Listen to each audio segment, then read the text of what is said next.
साधी गाठ मारल्यावर साधी गाठीची जी गाठ तयार होते ना ती आपल्याला त्रास देते.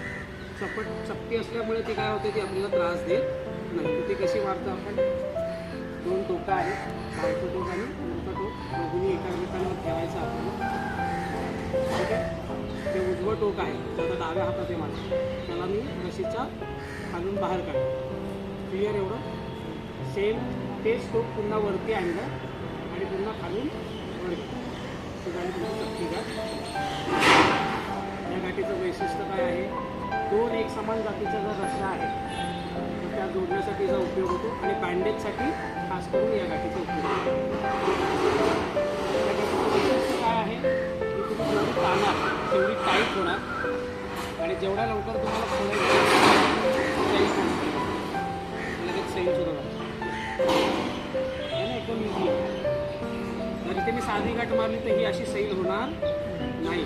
तिला मग आपल्याला दात वगैरे लावून थोडं खेचावं लागतं तेव्हा ती सैल होते. पण हिचं वैशिष्ट्यच हे, जरी दोन टोकं तुम्ही पकडली रशी सकट आणि आत बाहेर केली तर ही सैल होते. ही दोन टोकं सोडून खेचून तरी टाईट होते. हवे तेवढी टाईट होणार आणि हवे तेव्हा लगेच सैल पण होणार. फक्त हे धरायचं आणि आत बाहेर करायचं आणि सैल लगेच.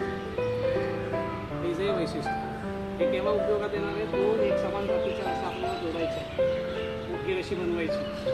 ते एक टोकीचं एक टोक्या दुसऱ्या रशीचं या पद्धतीने जरी जोडलं तर तुमची लांब लचक रशी तयार होते.